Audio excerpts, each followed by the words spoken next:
Big breaking of the hour. ഈ മണിക്കൂറിൽ ഏറ്റവും പ്രധാനപ്പെട്ട ഒരു വാർത്ത. സോളാർ കേസ് ഒത്തുതീർപ്പായത് എങ്ങനെയാണെന്ന് പ്രേക്ഷകർ ആലോചിക്കുന്നുണ്ടാകുമല്ലോ. അന്ന് അങ്ങനെ ഒരു വലിയ വിവാദമുണ്ടായിരുന്നു. Solar case ഒത്തുതീർപ്പായതാണ്. പക്ഷേ സോളാർ കേസിലെ പ്രതിഷേധത്തിൻ്റെ കാര്യത്തിൽ അത്തരത്തിലുള്ള ചില ചർച്ചകൾ ഉണ്ടായിരുന്നു എന്ന് ഇപ്പോൾ മനസ്സിലാവുന്ന തരത്തിലാണ് ഒരു പ്രധാനപ്പെട്ട വാർത്ത വരുന്നത്. സോളാർ കേസിൽ LDFിൻ്റെ സെക്രട്ടേറിയറ്റ് വളയൽ സമരം ഒത്തുതീർപ്പാക്കാൻ ജോൺ ബ്രിട്ടാസ് MP ഇടപെട്ടു എന്ന ആരോപണം. മലയാള മനോരമ തിരുവനന്തപുരം മുൻ bureau chief John Mundakkayam Malayalam വാരികയിൽ എഴുതിയ ലേഖനത്തിലാണ് LDFിനെ പ്രതിരോധത്തിലാക്കുന്ന ആരോപണം ഉന്നയിച്ചിരിക്കുന്നത്. നേതൃത്വത്തിന്റെ നിർദ്ദേശപ്രകാരമായിരുന്നു ഇടപെടൽ. ഉമ്മൻചാണ്ടിയോട് സംസാരിക്കണമെന്ന് ബ്രിട്ടാസ് ഫോൺ വിളിച്ച് ആവശ്യപ്പെട്ടു.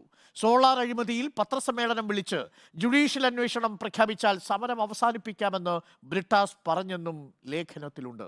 Big breaking. PR പ്രവീണ നമുക്കൊപ്പം ചേരുന്നു കൂടുതൽ വിവരങ്ങളുമായി. PR പ്രവീണ, മലയാളം വാരികയിൽ മുണ്ടക്കയം എഴുതിയിരിക്കുന്ന ഈ വിശദമായ ആർട്ടിക്കിളിൽ അത് തുടരുകയാണ്.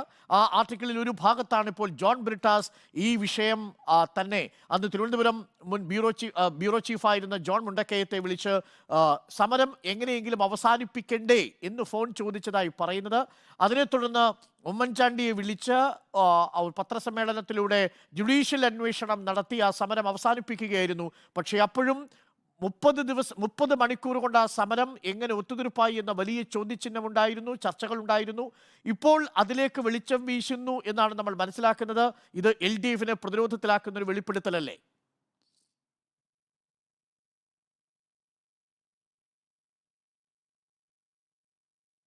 LDFിനെ തീർത്തും പ്രതിരോധത്തിലാക്കുന്ന ഒരു വെളിപ്പെടുത്തലാണ് ഇപ്പോൾ മലയാള മനോരമയുടെ തിരുവനന്തപുരത്തെ മുൻ ബ്യൂറോ ചീഫ് കൂടിയായ ജോൺ മുണ്ടക്കയം എന്ന മുതിർന്ന മാധ്യമപ്രവർത്തകൻ മലയാളം വാരികയിലൂടെ പറയുന്നത്. 2013 കോളിളക്കം സൃഷ്ടിച്ച സോളാർ കേസ് ഉണ്ടാകുന്നത്. ഓഗസ്റ്റ് 12 2013 ഓഗസ്റ്റ് 12 സോളാർ സമരം, അതായത് സെക്രട്ടേറിയറ്റ് വളഞ്ഞുള്ള LDFിന്റെ ഏറ്റവും വലിയ പ്രതിഷേധ സമരം നടക്കുന്നത്.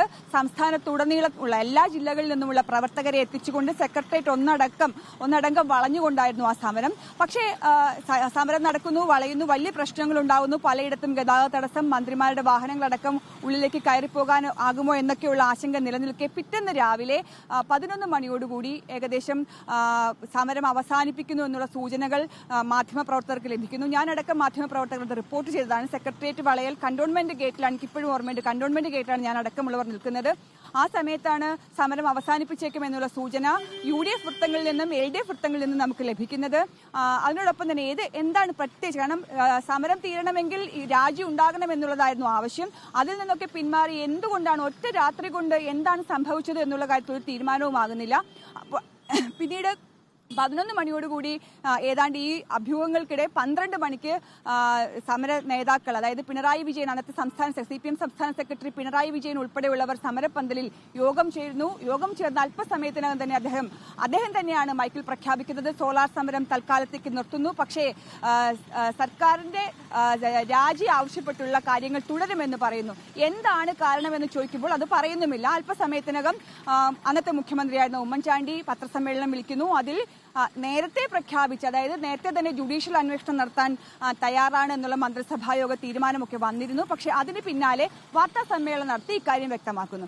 അതായത് അന്ന് CPM നേതാക്കൾ പറഞ്ഞത്, LDF നേതാക്കൾ പറഞ്ഞത് ഈ സമരം ഒത്തുതീർപ്പാക്കുന്നതിന് കാരണം UDF സർക്കാർ, ഉമ്മൻചാണ്ടി സർക്കാർ ജുഡീഷ്യൽ അന്വേഷണത്തിന് തയ്യാറായി എന്നുള്ളതാണ്. പക്ഷേ ജോൺ മുണ്ടക്കയത്തിന്റെ വാരികയിൽ പറയുന്നത് പോലെ തന്നെ നേരത്തെ പ്രഖ്യാപിച്ച ജുഡീഷ്യൽ അന്വേഷണം ഒന്നും കൂടി വാർത്താ സമ്മേളനം വിളിച്ച് പറയുന്നു. അതോടുകൂടി LDF തൽക്കാലത്തേക്ക് സമരം അവസാനിപ്പിക്കുന്നു. സമരം അവസാനിപ്പിക്കാൻ സർക്കാരിന്, അന്നത്തെ LDFന് കാരണമായ മറ്റു കാരണങ്ങൾ കൂടിയുണ്ട്. കാരണം സമരം തുടരുമ്പോൾ സ്വാഭാവികമായും പലയിടങ്ങളിൽ നിന്ന് വന്ന പ്രവർത്തകരാണ്. അവർ പലതരത്തിലുള്ള സ്വഭാവമുള്ളവരായിരിക്കും. അക്രമാസക്തമാകാനുള്ള സാധ്യതയുണ്ട്. ഒരു തരത്തിലും സർക്കാരിന് ഈ പോലീസിനെ ഉപയോഗിച്ച് നിയന്ത്രിക്കാനാകുന്ന ഘട്ടവുമായിരുന്നില്ല. ആ സാഹചര്യത്തിൽ ഏതെങ്കിലും തരത്തിൽ പോലീസ് ഇടപെടൽ ഉണ്ടായാൽ കൈവിട്ടു പോകുന്ന സാഹചര്യവുമായിരുന്നു. അത് സംസ്ഥാനത്തെ ക്രമസമാധാന അന്തരീക്ഷത്തെ തന്നെ ബാധിക്കുന്ന തരത്തിലായിരുന്നു.